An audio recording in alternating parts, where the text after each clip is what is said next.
So we are back with part 2 of Magic School and its AI tools on how to help your lesson plans. So up here at the top, there's a favorite, so you can actually add favorites and pick which ones that you use the most. If you decide you don't use it that much, unstar it and you can pick something else. So there are many, many tools that you can just kind of look through and explore because there's quite a lot. So just go through and see which ones that you would like to implement in your classroom. Um, I went over a few of my favorite ones, but there are a bunch of different ones like science labs, project-based learning, SEL lesson plans. I really like this one too. Um, to help with self-awareness or self-management, social awareness, relationship skills, all the good things to implement in your classroom. So take a minute, go through all these, see which ones that you may want to use, like Jeopardy game, or even down to unpacking your standards. Magic School has it. So I think this AI tool is probably the one that has the most, in my opinion, besides just ChatGPT and Gemini, that you can pick through um, for your lesson plans. So take a minute, look through all of that, and go from there. So I'm going to focus in this video on the Raina chatbot. So you're going to go to the left and click under Magic Tools and click Raina. So this is Raina. She is an AI instructional coach. It's kind of funny because my instructional coach actually introduced me to Raina. So I have a true instructional coach at my school, but I also have an AI instructional coach. So the way I look at Raina is it's almost like ChatGPT and Gemini, where you can ask her anything and she will pull it up for you. So this is going to be a good tool. I feel like she's more education savvy. So if you're looking for a specific lesson plan, she's going to find it for you. So as you can see over here, I kind of already I've looked up a few things, and your history will be over here in the right hand corner of your page. So we had a flat Stanley activity and I looked up some stuff for that. And then we had 3-digit regrouping worksheet that I looked for. So down here you can click model, fastest, smartest, or thinking. And then there's a web search too. So, and then actions, translate, questions, length. There's a bunch of different things you pick from. So I'm just going to look up, say you're a high school teacher and you're teaching on some algebra. I don't know, you're a math teacher. So what are some interactive methods to teach algebra? So she will come up with a bunch of hands-on activity, digital tools, games, group work, you name it. She comes up with all the different things.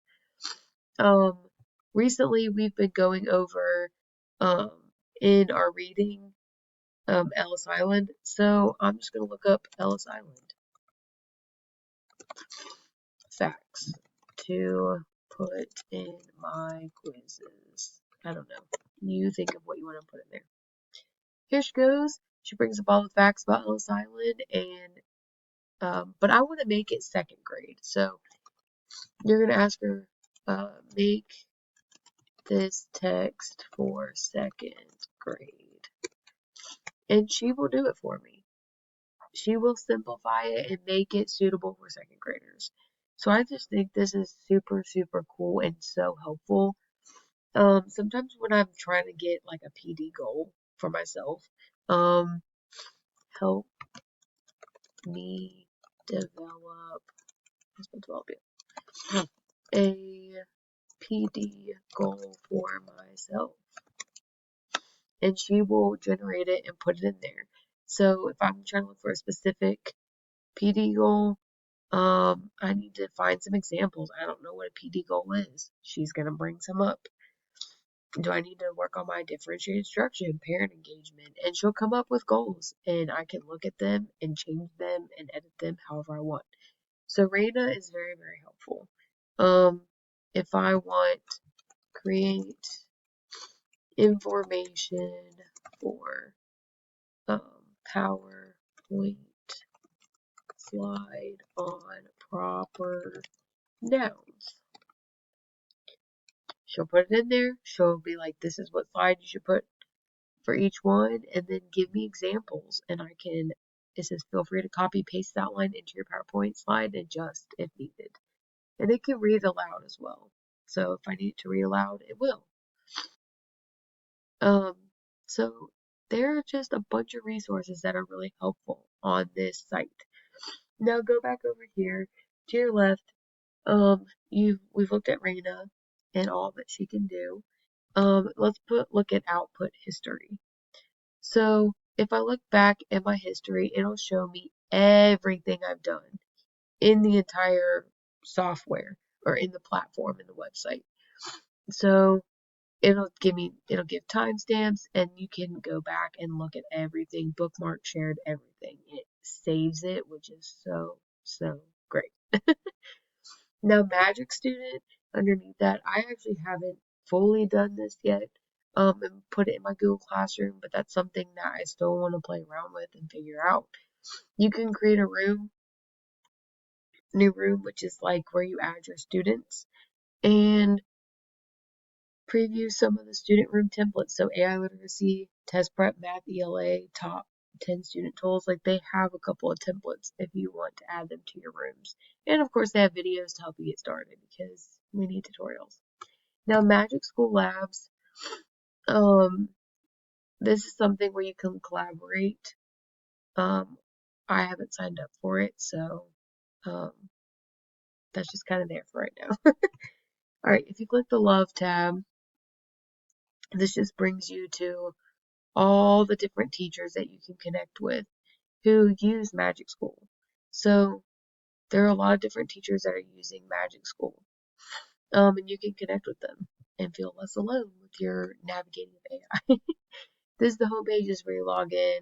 That'll take you back to the PD resources. In student AI literacy, it'll also take you where you can find resources and different options and different places of resources. So that's just kind of my overview of Magic School. Everybody uses it for their own purposes that they need for their lesson plans. I typically use it for behaviors, and generating creative ideas for my lesson plans, especially differentiated instruction ideas. So whether that be vocab generator or unpacking my standards or trying to find group work or even a song, my students interact with it really great. I think it's funny, some of my other co-teachers have used it to food prep. I don't know. So they've used it for other things outside of just academic. So, but I've really only used it for academic purposes. So take a look, pick out what you want, and just the more you practice on it and the more you get exposed to AI, the better you'll get at using AI. With every technology, it kind of just takes practice on getting used to how to like implement how to use it effectively. So yeah, that's just kind of an overview of Magic School. So make an account and use it because it's a great resource.